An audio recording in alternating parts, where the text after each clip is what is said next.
ನಮಸ್ಕಾರ. 2025ರ ದೀಪಾವಳಿ ಹಬ್ಬದ ಶುಭಾಶಯಗಳನ್ನು ಈ ನಾಡಿನ ಜನತೆಗೆ ಆಶಿಸಲು ಇಚ್ಛೆಪಡ್ತೇನೆ. ದೀಪಾವಳಿ ಹಬ್ಬ ಅಂತ ಹೇಳಿದ್ರೆ ಬೆಳಕಿನ ಹಬ್ಬ.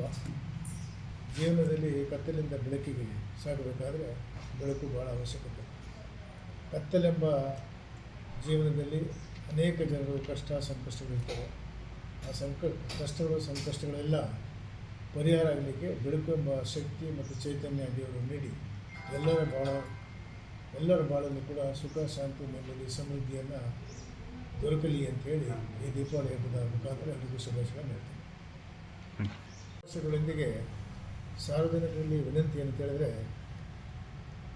ಕತ್ತಲಿಂದ ಬೆಳಕಿಗೆ ಬರುವಂಥ ಬೆಳಕಿನ ಹಬ್ಬದಲ್ಲಿ ಬೆಳಕನ್ನು ಹಾಳು ಮಾಡ್ಕೊಳ್ಳೋದು, ಅಂದರೆ ಹಬ್ಬದಲ್ಲಿ ಜೀವನವನ್ನು ಹಾಳು ಮಾಡ್ಕೊಳ್ಳೋದು ಬೇಡ ಅನ್ನೋದಕ್ಕೆ ಏತಕ್ಕೆ ಹೇಳ್ತೀನಿ ಅಂತಂದರೆ, ಪರಿಸರ ಮಾಲಿನ್ಯ ಭಾಳ ಮುಖ್ಯ. ಮನುಷ್ಯನಿಗೆ ಗಾಳಿ ನೀರು ಎಷ್ಟು ಮುಖ್ಯವೋ ಗಾಳಿ ಶುದ್ಧತೆ ಭಾಳ ಮುಖ್ಯ. ಪ್ರತಿ ಮನುಷ್ಯನಿಗೂ ನಾವು ಉಸಿರಾಟದಿಂದ ಬದುಕಿದ್ದೇವೆ. ಆದರೆ ಈ ಪಟಾಕಿಗಳಿಂದ ಪರಿಸರ ಮಾಲಿನ್ಯ, ಗಾಳಿಯ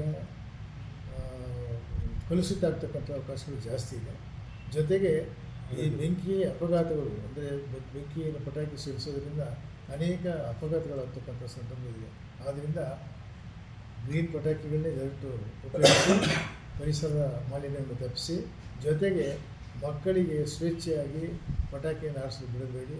ಅನೇಕ ದುರ್ಘಟನೆಗಳು ಅನಾಹುತಗಳಾಗ್ತಕ್ಕಂಥ ಅವಕಾಶಗಳಿದೆ. ಅದನ್ನು ತಪ್ಪಿಸಿ ನಮ್ಮ ಮುಂದಿನ ಈ ಬೆಳಕಿನ ಹಬ್ಬದಲ್ಲಿ ಎಲ್ಲರ ಬೆಳಕು ಹಸನಾಗಲಿ, ಬೆಳಗಲಿ ಅಂತ ಹೇಳಿ ನಾನು ಆಶಿಸ್ತೇನೆ.